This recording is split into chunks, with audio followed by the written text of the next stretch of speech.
विज्ञान के सत्संग में सामाजिक धार्मिक प्रश्न होते नहीं है, उनका एग्जिस्टेंस ही नहीं होता है। क्या नहीं होता है? उत्तर देने की बात नहीं है, अस्तित्व ही नहीं होता है। No social question, no religious question, only the spiritual question on a base of law of nature. और ये सत्संग सुनने वाले और कोई साधारण लोग नहीं है, इसरो नासा के साइंटिस्ट ये सुनते हैं। और मैंने इसको चैलेंज दिया है कि तुम जिस विज्ञान की बात करते हो वो रियल साइंस नहीं है। क्या नहीं है? वो रियल साइंस नहीं है, ये टेक्नोलॉजी है। और मैं रियल साइंस की बात, बियॉन्ड टेक्नोलॉजी है। आप साइंस का उपयोग करके लोगों के काम में आते हैं, ऐसे इंस्ट्रूमेंट का रिसर्च करते हो। और मैं जो बात करता हूं वो यूनिवर्सल ट्रू साइंस है, अनचेंजेबल। आप समझे? तो इसरो नासा का साइंटिस्ट सुनते हैं। और अभी मेरा एपिसोड यूट्यूब में आ गया। अभी एक साइंटिस्ट है मितुल त्रिवेदी करके, उन्हें बहुत सारे अवार्ड मिले हैं। अभी इसरो नासा में विश्व के 15 कंट्री में वो काम करते हैं, तो उनका भी मेरे साथ बातचीत हो रहा है।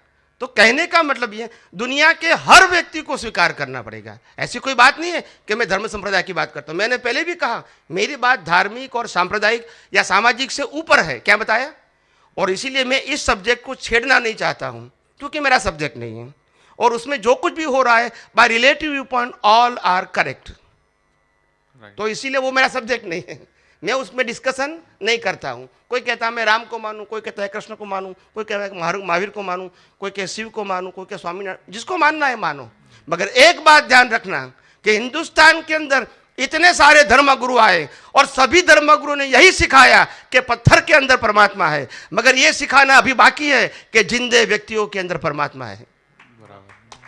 वो सिखाना अभी धर्मगुरुओं को बाकी है, और मैं वो सिखाना चाहता हूं कि जिंदे व्यक्तियों के अंदर परमात्मा है। आप भले पत्थर की मूर्ति के पास जाओ, मैं विरोधी नहीं हूं, मगर जिंदे मूर्ति के अंदर खुद लाइव परमात्मा है। ये माना हुआ परमात्मा, आज मानो कल न भी मानो, मगर यहां तुम नहीं मानोगे तो भी है। नहीं मानते वो आपकी अज्ञानता है, मगर यहां तो है। अगर ये परमात्मा नहीं है तो आपका अस्तित्व भी नहीं है। आप समझे ना? तो ये बात है। और कोई प्रश्न करना है? और कुछ सूझेगा तो फिर बहन जी को प्रश्न करना है, प्लीज। जिसको करना है शांति से कीजिए प्लीज। लाइफ के जो 5 एलिमेंट्स हैं, नजदीक रखो, आवाज आए नहीं, नजदीक रखो मतलब। हाँ। 5 एलिमेंट्स ऑफ लाइफ हैं, वो पता था, जैसे पृथ्वी, आकाश, जल, वायु तत्व। आप 6 बोल रहे हैं, तो वो मतलब थोड़ा अलग साइंस लगा मुझे सुनने में। यस, मैं क्लियर कर दूं। मैंने अभी कहा ना वो साइंटिस्ट को मिला था, तो उन्होंने कहा कि what is the difference between the spiritual science and भौतिक विज्ञान। भौतिक विज्ञान और आध्यात्मिक विज्ञान में अंतर क्या है? वो मेरा सब सत्संग रिकॉर्ड में है, यूट्यूब में भी है और टीवी पे भी आ गया है। तो उन्होंने मेरे को प्रश्न किया था कि आप भी साइंस की बात करते हो और हम भौतिक विज्ञानी भी साइंस की बात करते हैं, तो व्हाट इज द डिफरेंस? ये दोनों में अंतर क्या है? आखिर दुनिया में साइंस तो 2 प्रकार के हो ही नहीं सकते। हो सकते हैं? नहीं। रिलेटिव सत्य अलग प्रकार के हो सकते हैं, सनातन सत्य 2 प्रकार के नहीं हो सकते हैं। तो आप कौन से साइंस की बात करते हो और हम कौन से साइंस की बात करते हैं? डिफरेंस क्या है बताइए। तो मैंने कहा तुम जो 5 तत्वों की बात करते हैं, जड़, गति सहायक, स्थिति सहायक, टाइम एंड स्पेस, वो 5 तत्व की बात करते हैं। 5 तत्व तो मेरे पास भी वही है, मैं स्वीकार करता हूं, मगर मेरे पास 5 तत्व के अलावा आत्मा तत्व है। अगर आत्मा नहीं है तो जगत है ही नहीं। क्या नहीं है? जगत। चेतन नहीं है तो फील कौन करेगा? ये इसको फील कर सकता है? कर सकता है? क्यों नहीं कर सकता है? ये भी जड़, ये भी जड़, ये भी जड़। अंदर चेतन है तभी तो फील होगा ना। तो स्पिरिचुअल साइंस वो 6 सनातन तत्वों के ऊपर आधारित है और भौतिक साइंस 5 तत्वों के ऊपर आधारित। बस अगर आपने 5 तत्वों को स्वीकार किया तो आप भौतिक विज्ञानी है। अगर 6 तत्व समझ में आ गया तो आप स्पिरिचुअल साइंटिस्ट हैं। समझ में आया?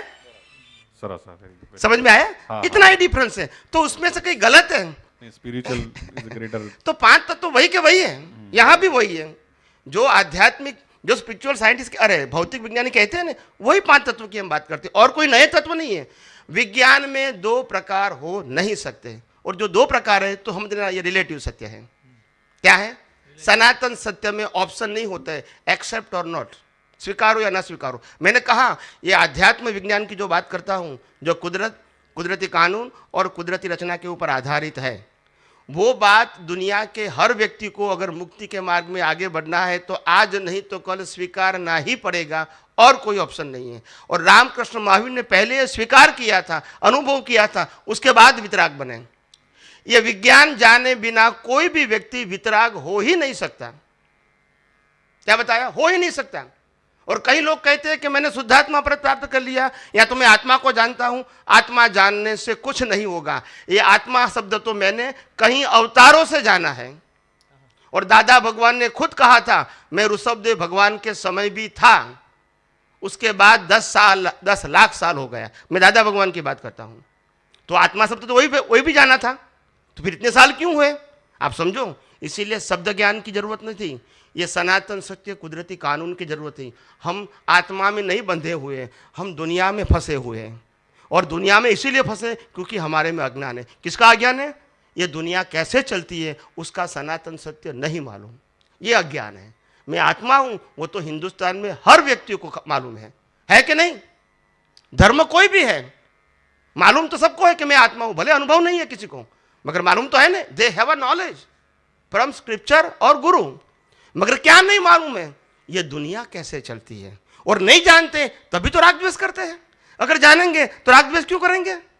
क्यों करेंगे? जब मैंने कहा कि मेरा मनोवचन काया है, वो भी कुदरती रचना है। आपका मनोवचन का है, वो भी कुदरती रचना है। ये सबके मनोवचन काया, वो भी कुदरती रचना है। तो फिर राग द्वेष करने की जरूरत क्या है? जब रचना ही कुदरत की है तो फिर, यू अंडरस्टैंड माई पॉइंट? और ये नहीं जानोगे तो राग द्वेष नहीं होगा, वो पॉसिबल भी नहीं है। कोई कहेगा मेरे को राग द्वेष नहीं होता है, वो पॉसिबल नहीं है। वो शांत हो सकता है मगर अंदर तो राग द्वेष होगा ही, क्योंकि उसको सिद्धांत मालूम नहीं है। तो अहंकार स्वीकार नहीं करता है अवस्था को। क्या नहीं करता है? कि एक न एक व्यक्ति हमको 10 बार गलती करेंगे, 20 बार गलती करेंगे एक ही प्रकार की, फिर बुद्धि क्या कहेगी? ये जानबूझ के करता है, अपने को परेशान करने के लिए करता है। आप समझे? ये उनके पास होगा। समझ में आया? क्योंकि उनके पास विज्ञान नहीं है। अगर विज्ञान होता है, सनातन सत्य का ज्ञान होता है, लॉ ऑफ नेचर का ज्ञान होता है, तो एक व्यक्ति 1000 बार भी अपमान करेंगे तो अभी कुदरती रचना। मेरा मनोवचन का है भी कुदरती रचना, सुनने वाला और बोलने वाले का मनोवचन का है भी कुदरती रचना, लॉ ऑफ नेचर के मुताबिक काम करता है। तो फिर राग द्वेष करने की मेरी दृष्टि से क्या जरूरत है जरूरत? जब मेरी दृष्टि में मालूम है कि ये मनोवचन काया कुदरती रचना है, जो अपमान सहन करता है, और जो व्यक्ति अपमान करता है उनका मनोवचन काया भी कुदरती रचना है, वो मेरी दृष्टि में, तो क्या मेरी दृष्टि में राग द्वेष होगा? बस यही तो विज्ञान है। इसमें मैंने कोई भगवान की बात कही, कोई गुरु की बात करी, कोई मंदिर की बात किया, कोई मंत्र की बात किया, कोई क्रियाकांड की बात कहा, कोई संस्था की बात की? और जरूरत भी है। अज्ञान मिटाने की जरूरत है, और अज्ञान मिटाने के लिए ज्ञान की नहीं विज्ञान की जरूरत है। और विज्ञान का मतलब होता है सनातन सत्य, और ज्ञान का मतलब होता है व्यवहार सत्य। सबका ज्ञान अलग अलग है। क्या है? एक कहता है मैं राम को फॉलो करूं, एक कहता है कृष्ण को, एक कहता है महावीर को, एक कहता है शिव को, एक कहता है स्वामीनारायण को फॉलो करूं। तो रिलेटिव सत्य तो अलग अलग होता है, मगर सनातन सत्य तो एक ही होता है। और इसीलिए जब कुदरती कानून की बात करूंगा तो उसमें ड्युअलिटी नहीं रहेगी। समझ में आया बहन जी? ओके, समझ में आना चाहिए। बस ये विज्ञान है। और इसीलिए मैंने कहा ना कि ये विज्ञान जितना भी दुनिया के, मेरे को इतना विश्वास है विज्ञान के ऊपर, ये शरीर के ऊपर नहीं, विज्ञान के ऊपर विश्वास है कि आज नहीं तो कल विश्व के करोड़ों लोग, विश्व की बात करता हूं मैं, भारत की बात नहीं करता हूं, विश्व के करोड़ों लोग ये विज्ञान को समझने के लिए तत्पर रहेंगे इन फ्यूचर। क्योंकि यह विज्ञान वास्तव में निष्पक्षपाती है, जो फॉर्मेट से बियॉन्ड है। जो फॉर्मेट की बात करेंगे वो निष्पक्षपाती कैसे हो सकता है? एम आई राइट और रॉन्ग? आप कोई भी फॉर्मेट की बात करेंगे वो निष्पक्षपाती कैसे हो सकता है? बताओ मेरे को। तो विज्ञान ऐसा है जो वास्तव में निष्पक्षपाती है, बियॉन्ड फॉर्मेट। और इसीलिए विश्व को एक आज नहीं तो कल ये बात समझनी ही पड़ेगी, स्वीकारनी ही पड़ेगी, सिर्फ उनकी उन्नति के लिए और किसी के लिए नहीं। उनकी भलाई के लिए, उनके प्रोग्रेस के लिए सुनना है, और किसी की भलाई के लिए स्वीकारना नहीं है। और मैंने कहा, मेरे को बहुत सारे लोग प्रश्न करते हैं कि स्वामी जी आध्यात्म विज्ञान आपका है। मैंने कहा मेरा नहीं है, दुनिया की कोई व्यक्ति का भी नहीं है। ये कुदरत का विज्ञान है, था और रहेगा। इसका अनुभव कर सकते हैं। क्या कर सकते हैं? हम उसका क्रिएटर नहीं बन सकते हैं, हम इसका ओनर नहीं बन सकते हैं। आप समझे ना? और इसीलिए मैंने कहा ये कुदरत का, ये आध्यात्म विज्ञान, ये सनातन सत्य है, ये मेरा सत्य नहीं है। ये सनातन सत्य का जो मेरा अनुभव है दर्शन के रूप में, वो आपके सामने पेश करता हूं। मगर विज्ञान तो मैं पैदा नहीं होता उससे पहले भी था और बाद में भी रहेगा। इसीलिए मेरा विज्ञान है, वो प्रश्न है नहीं। So I am not creator of the spiritual science. The science is there, I just discover and realise it, that's it. मैंने अनुभव किया है और वो अनुभव आपको शेयर करता हूं, मैं सेल नहीं करता हूं। मैंने कहा ये विश्व में कुछ देने के लिए आया हूं, कुछ लेने के लिए नहीं आया हूं। और मेरे पास आज बहुत सारे लोग हैं, मेरे पास बहुत सारे लोग हैं देश में विदेश में, कहता है कि स्वामी जी आप यहाँ जमीन पड़ी है 5-10 बीघा 15 बीघा, विदेशों में भी आप वहाँ कुछ मंदिर बनाओ, संस्था बनाओ। तब मैंने साफ बोल दिया, मैं पत्थर के मंदिरों को बनाने के लिए नहीं आया हूँ, मैं जिंदे व्यक्तियों के अंदर परमात्मा प्रकट करने के लिए आया हूँ। और ये मेरा सेंटेंस विश्व के न्यूज़पेपर में टाइटल न्यूज़ बने। टाइटल न्यूज़ समझते हैं ना आप?